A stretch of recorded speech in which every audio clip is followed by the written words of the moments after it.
The device in your hand holds the power of the world's knowledge. It is powered by a chip designed by Apple, Samsung, or Qualcomm. But the real engine inside the fundamental instruction set, the DNA of the processor, was designed by none of them. It comes from a modest, little-known British company in Cambridge, England, called ARM. They don't manufacture a single chip. They don't sell a single device. Yet, their design is in 99% of all smartphones, most smartwatches, and is rapidly conquering the laptop and server markets. They are the Switzerland of the semiconductor world. So, here is the question. How did a quiet British IP firm gain a near-perfect monopoly on the core technology of the world's most valuable industry? And what happens to the global tech supply chain if that neutrality is ever broken? To understand ARM, we must go back to the early 1980s. The industry standard, spearheaded by Intel, was CISC, complex instruction set computing. Powerful, but power-hungry. ARM's roots lay with Acorn computers, who, recognizing the need for simple, efficient power, developed the Acorn RISC machine, ARM architecture. The real breakthrough was RISC, reduced instruction set computing. While Intel's 8086 chips were built for maximum horsepower on a desktop plugged into the wall, ARM was designed for efficiency. It uses fewer, simpler instructions, which means less heat, smaller size, and drastically lower power consumption. This was the perfect blueprint for a future device that runs on a tiny battery. ARM's strategic brilliance wasn't the technology alone, it was the business model. Unlike Intel, ARM doesn't manufacture chips, it focuses entirely on intellectual property. They created a two-tiered licensing model. Tier 1. The core license.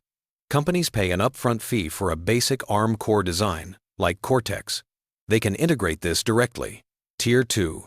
The architecture license. Companies like Apple and Qualcomm pay a premium to take ARM's fundamental instruction set and design entirely custom cores around it.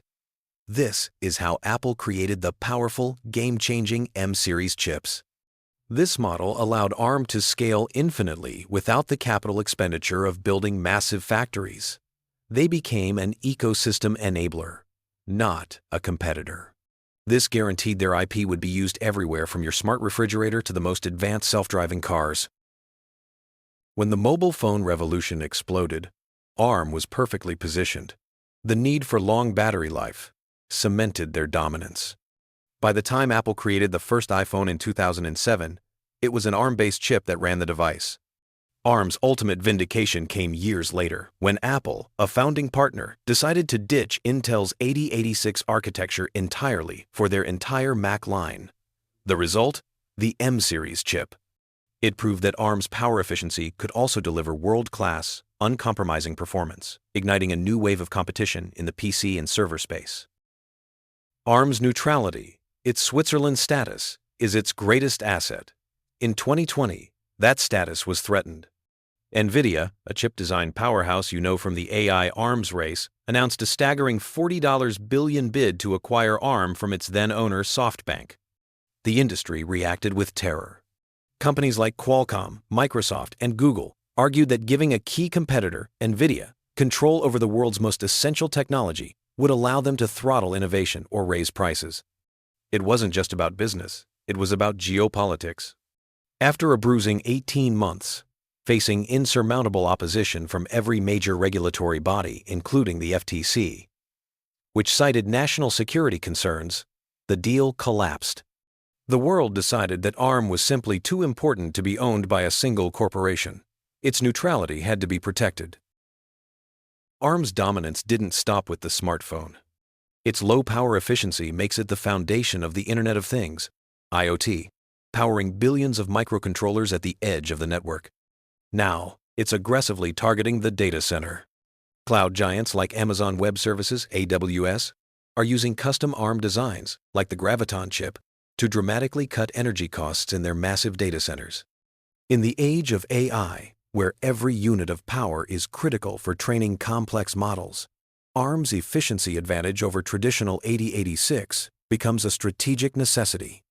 This entire ecosystem, from the initial design in Cambridge to the final chip in your hand, is utterly reliant on the global supply chain, and specifically, the advanced manufacturing capabilities of foundries like TSMC.